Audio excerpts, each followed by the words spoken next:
علماء کرام، فضلاء اعظام،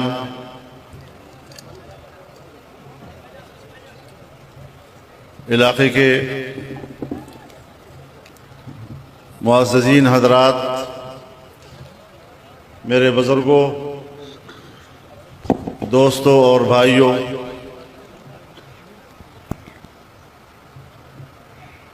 اس میں کوئی شک نہیں ہے کہ بھکر میں اس سے پہلے بھی میں بہت سے اجتماعات سے خطاب کر چکا ہوں، لیکن آج کا یہ اجتماع بھکر کی تاریخ کا سب سے بڑا اجتماع ہے، اور اس عظیم الشان اجتماع کے انعقاد پر میں جامعہ قادریہ حضرت مولانا صفی اللہ صاحب، ان کے ساتھ کام کرنے والی ٹیم، ان کے اساتذہ کرام اور جامعہ کے تمام کارفرزان کو مبارکباد پیش کرتا ہوں کہ جنہوں نے آج یہ عظیم الشان اجتماع منعقد کرنے میں کردار ادا کیا ہے۔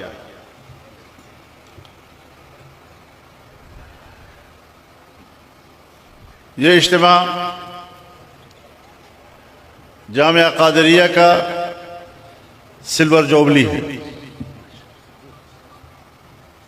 25 سال کی خدمات اور 300 سے زیادہ فضلاء کرام کی دستار بندی ہو چکی ہے۔ آپ کے سروں پر جو دستار ہیں، یہ اس علم کا اعزاز ہے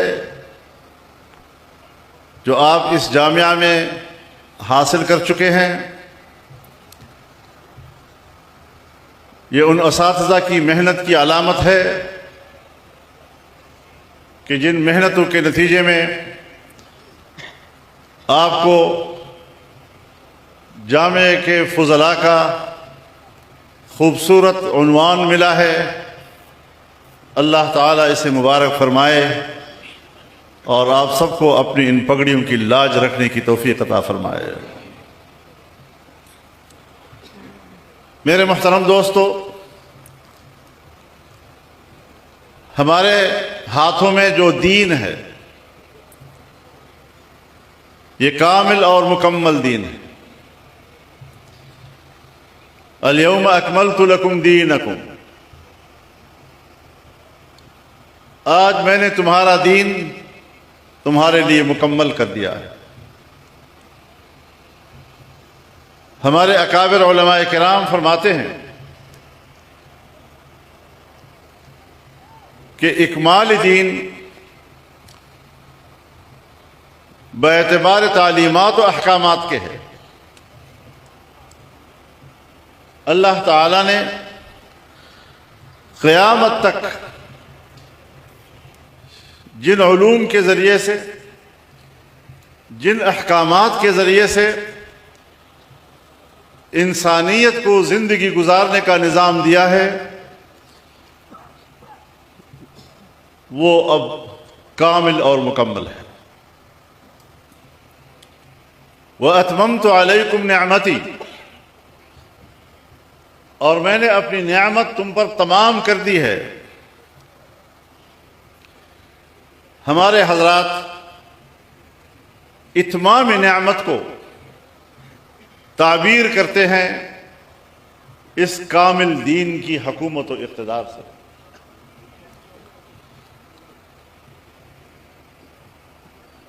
ہمارے استاد ہمیں پڑھاتے ہیں کہ جب کوئی چیز مطلق ذکر ہو تو خارج میں اس کا فرد کامل مراد ہوتا ہے۔ تو وَأَتْمَمْتُ عَلَيْكُمْ نِعْمَتِي، اس نعمت سے خارج میں اس کا سب سے کامل فرد اس نظام کا اقتدار ہے۔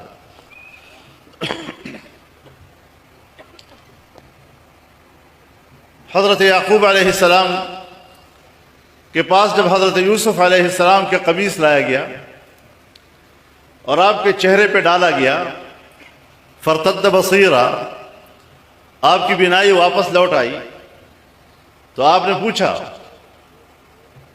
کہ یوسف کو کہاں چھوڑ آئے ہو؟ تو جواب دیا کہ وہ تو مصر کے بادشاہ بن گئے ہیں۔ تو پوچھا کون سے دین پر چھوڑ کے آئے ہو؟ تو اس نے کہا علی دین الاسلام، وہ اسلام کو نافذ کرتے ہوئے میں چھوڑ آیا ہوں۔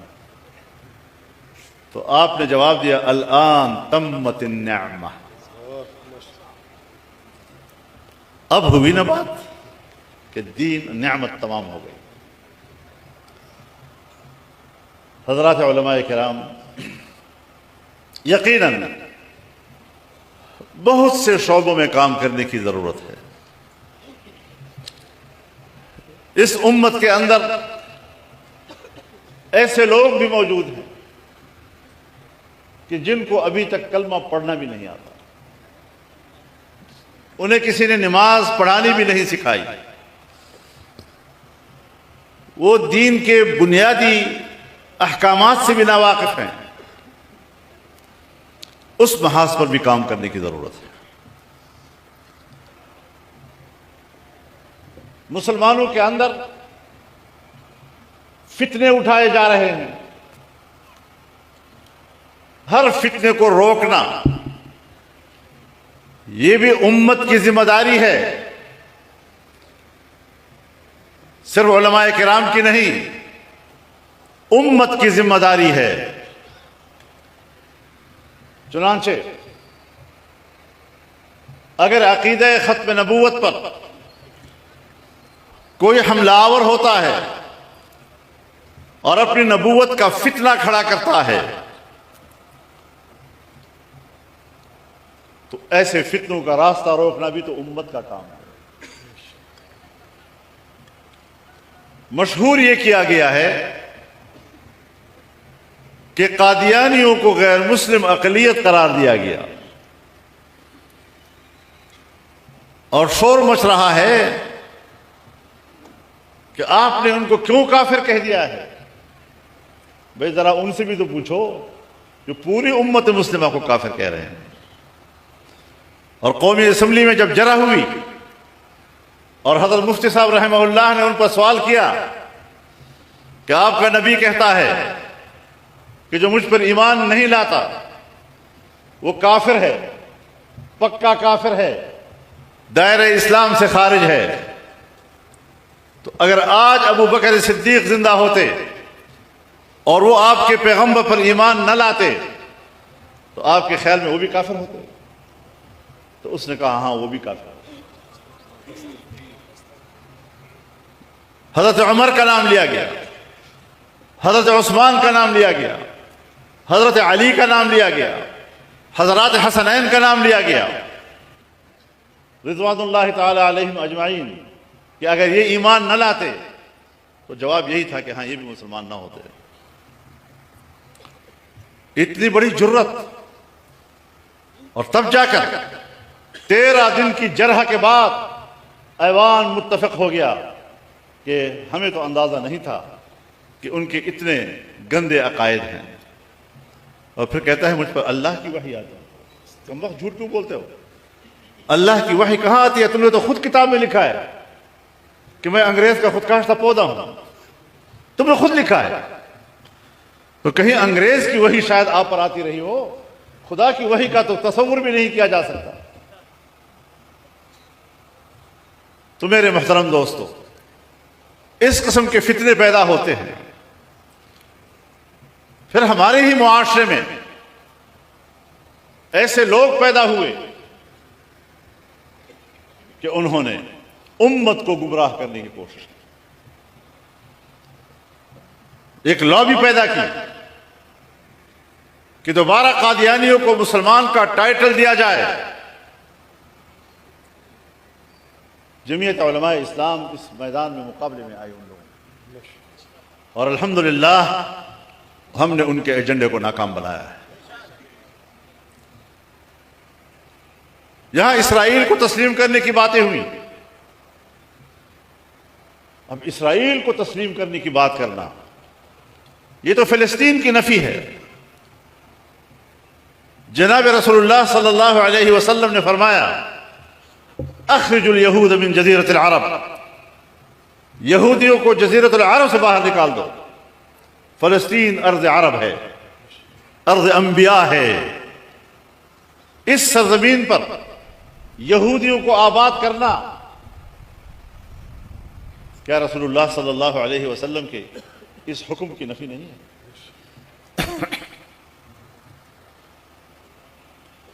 اور جب 1 صدی قبل دنیا کا عالمی ادارہ لیگ آف نیشنز جو اقوام متحدہ سے پہلے بنا، اور اس کی کمیٹی نے یہودیوں کے بارے میں سفارشات مرتب کی، جب یہودی یورپ میں پٹ چکے تھے، در بدر تھے، تو ان حالات میں ان یہودیوں کو کہاں آباد کیا جائے، اس پر ایک کمیٹی بنی تھی اس وقت، اور اس نے سفارش کی تھی کہ ان در بدر یہودیوں کو آباد کرنا یہ عالمی برادری کی ذمہ داری ہے. جن یہودیوں کی آباد کاری عالمی برادری کی ذمہ داری قرار دینی چاہیے تھی، وہ ساری ذمہ داری فلسطینیوں پر کیوں ڈال دی گئی؟ ان سفارشات میں کہا گیا ہے کہ سرزمین فلسطین پر ان کو آباد نہ کیا جائے. وجہ یہ ہے کہ ایک تو یہاں خود فلسطینیوں کی آبادی بہت زیادہ ہے، جسے انگریزی میں اوور پاپولیٹڈ ایریا کہتے ہیں، لہذا یہاں پر مزید آبادی نہ لائی جائے. پھر اس سرزمین پر یہودیوں کو کیوں لایا گیا؟ ان سفارشات میں یہ بھی کہا گیا ہے کہ فلسطین کی اقتصاد کمزور ہے، اس کمزور اقتصاد کے اوپر مزید بوجھ نہ ڈالا جائے. پھر فلسطین کے اوپر یہ بوجھ کیوں ڈالا گیا؟ ان سفارشات میں کہا گیا ہے کہ کسی ملک کو ان کو آباد کرنے پر مجبور نہیں کیا جائے گا، پہلے ان کی رضامندی حاصل کی جائے گی. پھر فلسطین کی سرزمین کو فلسطینیوں کو کیوں مجبور کیا گیا؟ کہاں ہیں تمہارے عالمی ادارے؟ کہاں ہیں تمہارے عالمی اداروں کی سفارشات؟ کہاں ہے اقوام متحدہ کی قراردادیں؟ اور آج تک کی صورتحال یہ ہے، آج تک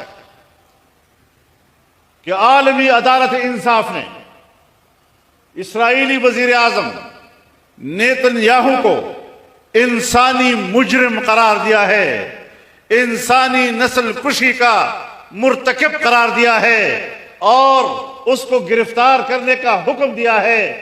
ایسے مجرم کو اقوام متحدہ میں بلایا بھی جاتا ہے، ان کی تقریر بھی کرائی جاتی ہے، اور ٹرمپ صاحب اپنے پہلو میں بٹھا کر ان سے میٹنگ بھی کرتے ہیں اور پریس کانفرنس بھی کرتے ہیں. جبکہ عالمی عدالت انصاف کے اس فیصلے کے بعد اس کا جہاز بھی کسی ملک سے گزر رہا ہو، اس ملک کو یہ حکم ہے کہ ان کو اتار کر گرفتار کریں. اگر صدام حسین پر مقدمہ چلایا جاتا ہے کہ تم نے لوگوں کو قتل کیا ہے اور ان کو پھانسی چڑھایا جاتا ہے، تو فلسطین کے عوام کا قتل عام، جس میں 70,000 عام شہری، جس میں اکثریت بچوں اور خواتین کی ہے، اور کوئی 1 لاکھ سے زیادہ وہ لوگ کہ جو بھوک کی وجہ سے شہید ہو گئے، کہ جو بیماریوں کی وجہ سے شہید ہو گئے، جن کو غذا نہ ملی، جن کو دوا نہ ملی، اور انہوں نے اپنی جان آفرین کے حوالے کی. جہاں 1.5 لاکھ تک لوگ بے گھر ہو چکے ہیں. اتنے بڑے جرائم کے بعد آج آپ کہہ رہے ہیں کہ اسرائیل کو تسلیم کیا جائے. اور میں سفارتی اصول کی بنیاد پر بات کرتا ہوں. ہم پہلے سے ہی جلد بازی کر رہے ہیں, پہلے سے ہی اپنا کارڈ دکھا دیا ہم نے, دو ریاستی حل, دو ریاستی حل. بھائی ابھی تو اسرائیل کہتا ہے گریٹر اسرائیل, عظیم تر اسرائیل, اور اس دعوے کے ساتھ کہتا ہے کہ فلسطین کا کوئی وجود نہیں ہوگا.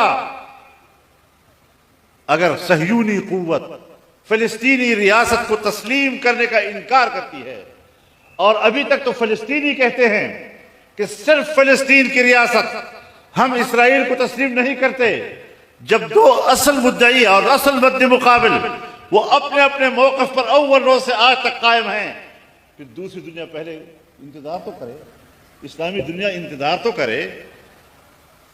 یہ تو جیسے جبرن آپ ایک حل مسلط کر رہے ہیں. چنانچہ اگر اس پہ کام ہو رہا, حماس اس وقت مد مقابل ہے, جنگ لڑ رہا ہے, جب تک فلسطین کا ایک فریق کسی ایک نتیجے پہ اتفاق نہیں کرے گا, ہم اور آپ کون ہوتے ہیں یک طرفہ طور پر ان کا فیصلہ کرنے والے ہیں. اور میں نے تو پاکستان کے حکمرانوں کو بھی کہہ دیا ہے کہ اسرائیل کو تسلیم کرنے کا سوچنا بھی نہیں ہے, ورنہ یاد رکھو پھر ہمارے شدید رد عمل کا انتظار کرو. مسلمانوں کی عزت و ناموس اور اس کے خون پر کوئی سودا کرنے کی اجازت نہیں دی جا سکتی. نعرے تکبیر, تاج و تخت ختم نبوت, تاج و تخت ختم نبوت, للکار ہے, للکار ہے. میرے محترم دوستو, اگر ان چیزوں کو آپ نے سمجھنا ہے اور اس کے لیے کوئی کردار ادا کرنا ہے, تو یہ دینی مدارس یہیں سے تحریکیں اٹھتی ہیں, یہیں سے نظریات پھوٹتے ہیں, یہیں سے امت کی رہنمائی ہوتی ہے. لیکن اگر میری ریاست وہ پوری قوم کو گمراہ کر رہی ہے اور ریاست پبلک کو بتاتی ہے کہ مدرسے کی کیا ضرورت ہے, یہ تو صرف ملا لوگ پیدا کرتا ہے.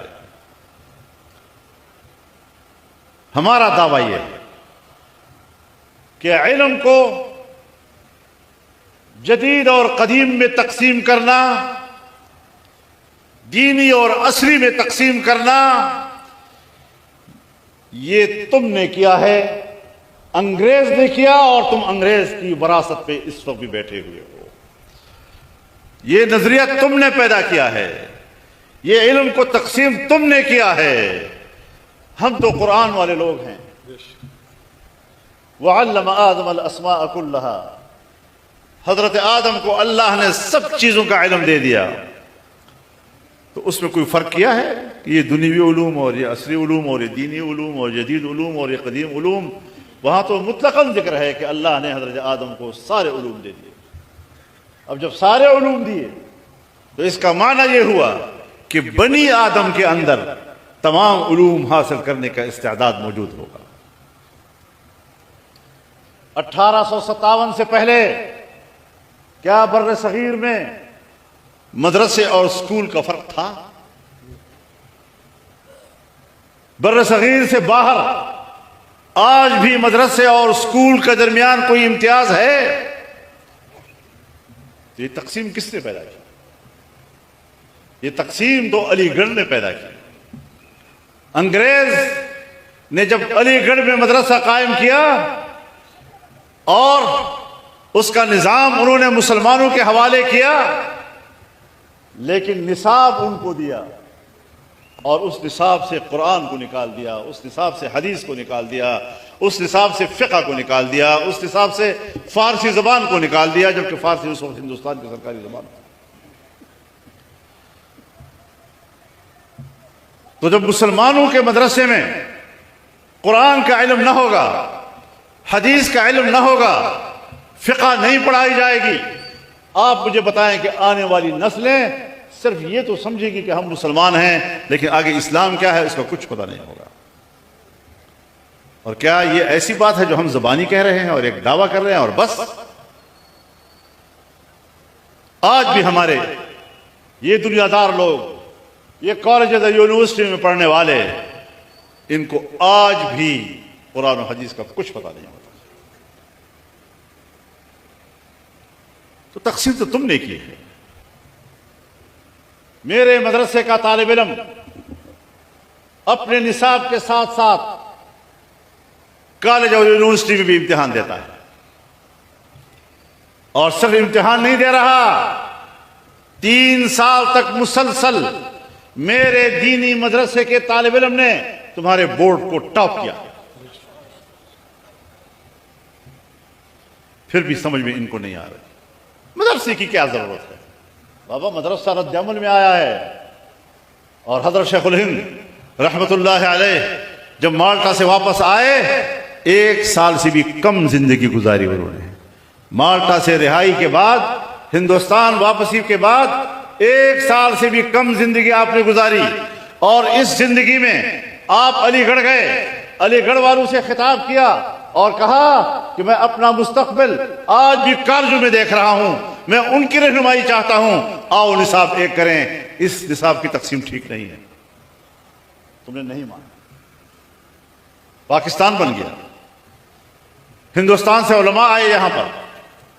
ابھی آپ خطاب سن رہے تھے مولانا مفتی محمد تقی عثمانی صاحب محمد اللہ علیہ کا، ان کے والد گرامی حضرت مفتی محمد شفیع صاحب رحمۃ اللہ علیہ سن 1947 سے 51 تک حکومت سے اسی بات پر مذاکرات کر رہے تھے کہ اب تو نہ انگریز ہے اور نہ ہندو ہے، آؤ مل کر ہم ملک کے لیے ایک نصاب بنائیں اور اس اسکول مدرسے کی تقسیم کو ختم کریں۔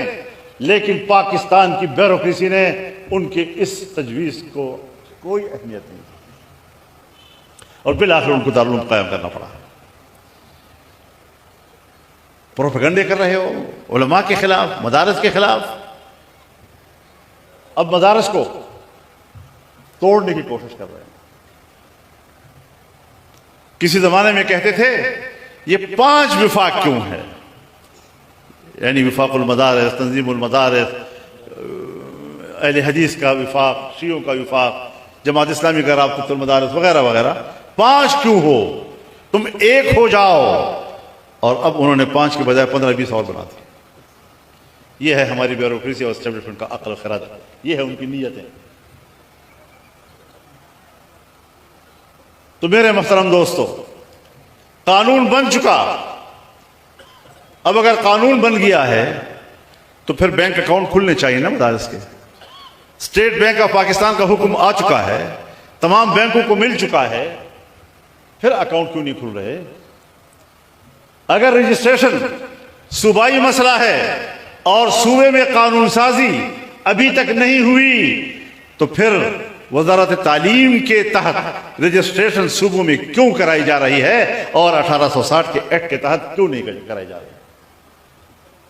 یہ جانبدارانہ رویے تمہاری بیوروکریسی کے اندر جو تمہارا ایک مائنڈ سیٹ بنا ہوا ہے، یہی تصادم کا سبب ہے۔ اسی لیے ہم کہتے ہیں بندے تو پتر بڑھو،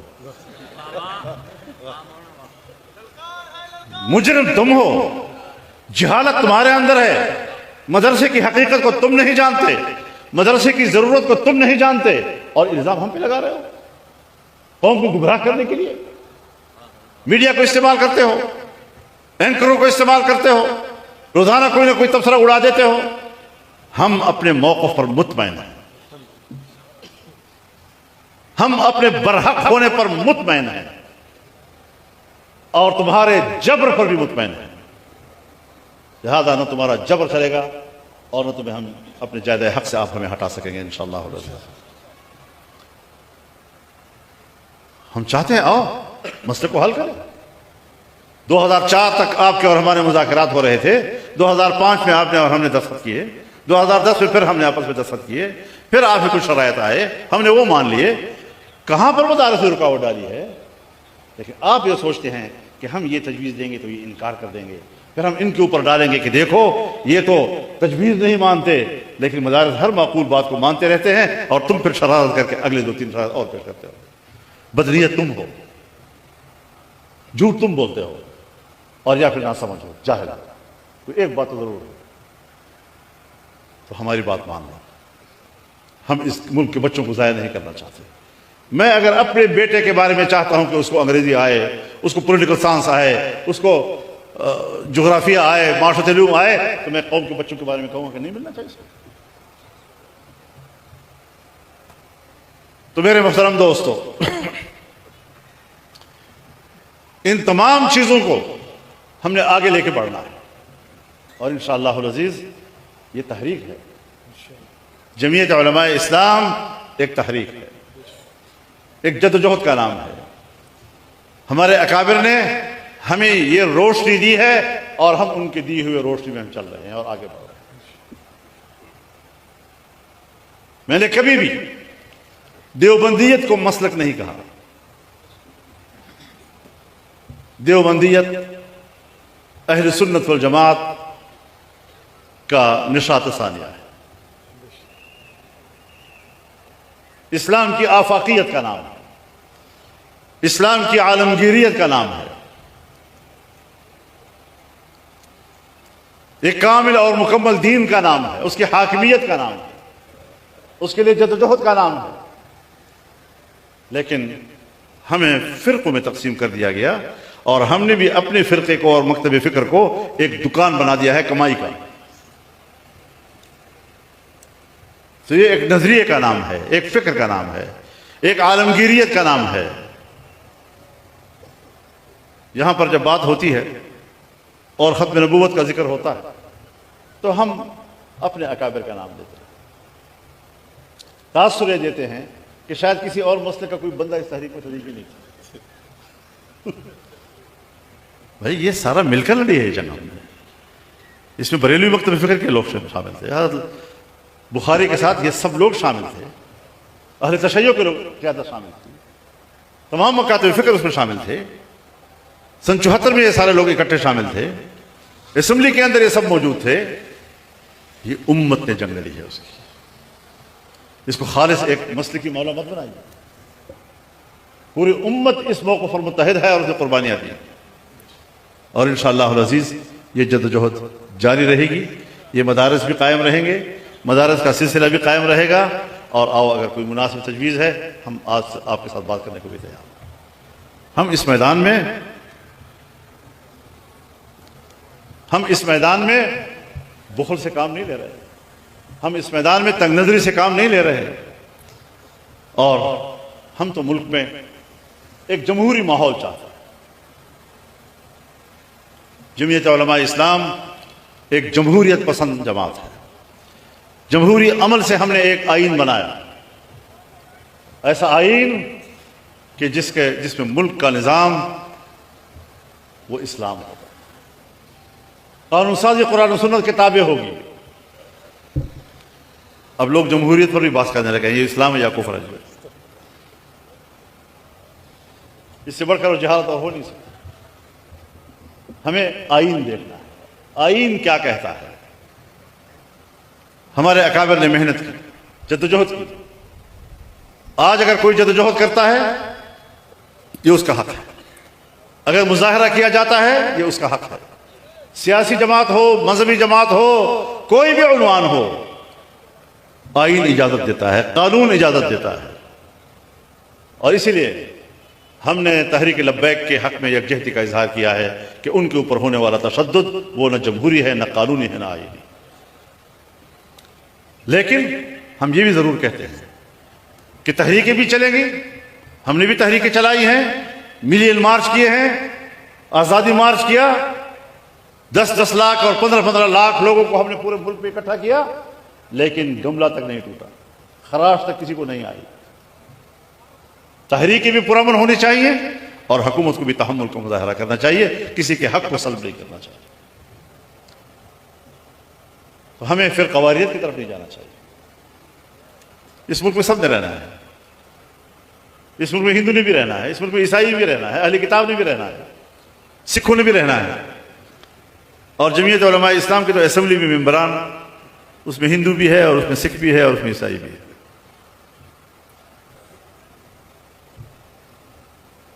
تو ان ساری صورتحال میں ہمیں ایک قومی یکجہتی کی طرف جانا ہے. مسلک کو بچاتے بچاتے خون بہا دیتے ہو. اور تعصب اور شدت کے علاوہ کچھ ہاتھ نہیں آتا. بات وہی کی بڑی کھڑی رہتی ہے. کیا فائدہ ہے ایسی شدت کی باتوں کا، اور کیا فائدہ ہے ایسی تکفیریات کا کہ جس کے نتیجے میں سوائے نفرتوں کے اور کوئی چیز ہمارے ہاتھ نہیں آتی. تو ان سب چیزوں کو ہم نے اعتدال کے ساتھ لے کے چلنا ہے. اسلام نام ہے اعتدال کا، اور اعتدال ہی کمال ہے. اعتدال نہ ہو تو یا افراط ہے یا تفریط ہے، اور افراط اور تفریط دونوں کمال نہیں ہے.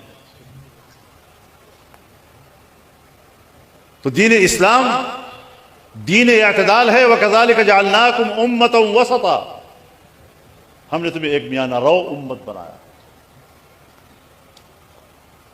قرآن کریم کی اس میانہ روی کا تصور وہ ہماری زندگی میں ہونا چاہیے.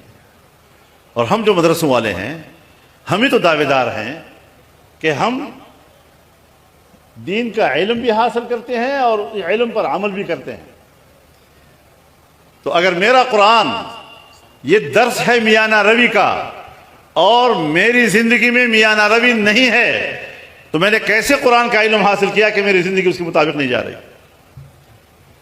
اور رسول اللہ صلی اللہ علیہ وسلم ایک جگہ فرماتے ہیں انما بعثت معلما، میں استاد بنا کر بھیجا گیا ہوں. اور دوسری جگہ فرماتے ہیں بعثت لأتمم مکارم الاخلاق، میں اعلیٰ اخلاق پہنچانے کے لیے آیا ہوں. اب ایک ہے علم اور ایک ہے تربیت. تربیت وہی جو علم کے مطابق. تو دین اسلام کی ترجمانی کرو. جدید حالات کے ساتھ چلنا ہے ہم نے. آج اگر امریکہ کہتا ہے کہ میں پاکستان میں سرمایہ کاری کرنا چاہتا ہوں، ہم کہتے ہیں سرمایہ کاری تو پوری دنیا میں ہوتی ہے. امریکہ خود بھی بے نیاز نہیں ہے، چائنا بھی بے نیاز نہیں ہے، روس بھی بے نیاز نہیں ہے، برطانیہ جرمنی بھی بے نیاز نہیں ہے. لیکن بین الاقوامی قوانین ہیں. بین الاقوامی قانون کے تحت آؤ، میرے ملک کے بھی قوانین ہیں، آؤ میرے ملک کے قوانین کی بنیاد پر آؤ، باقاعدہ معاہدہ کرو. ہمارے پاس وسائل ہیں، آپ کے پاس ٹیکنالوجی ہے، دونوں کو ملا کر باقاعدہ ایک معاہدات کریں، کھل کر کریں. ملک کا بھی معلوم ہو کہ یہ ملک کا پیسہ ہے، صوبے کا بھی معلوم ہو کہ یہ صوبے کا حصہ ہے، اور جس علاقے میں معدنیات ہیں وہاں کے عوام کا بھی حصہ معلوم ہونا چاہیے. ہم مخالفت کرتے ہیں چوری چھپے معاہدات کی. عوام سے چھپا کر معاہدہ نہ کیا جائے. پارلیمنٹ کو معلوم ہونا چاہیے، سب چیزیں ایوان کے سامنے آنے چاہیے. تو ہم بین الاقوامی معاہدات سے کیوں مخالفت کریں گے؟ لیکن ہمارے ملک کے وسائل ہوں اور دوسرے ان کے مالک بن جائیں اور اپنے قوم محروم رہ جائے، اس سے ہم اختلاف کرتے ہیں. ہم نے ہمیشہ انصاف کی بات کی ہے، اصول کی بات کی ہے. تو انشاءاللہ العزیز یہ جدوجہد ہماری چلتی رہے گی، جدوجہد جاری رہے گی، اور پوری قوم کی آپ نے رہنمائی کرنی ہے اس نظریات کی بنیاد پر. جمعیت علماء کے منشور اور اس منشور کے لیے جدوجہد کرنے کا رویہ، منہج، اس کو اپنانا ہوگا. اللہ تعالی ہمارا حامی و ناصر ہو. وآخر دعوانا ان الحمد للہ رب العالمین.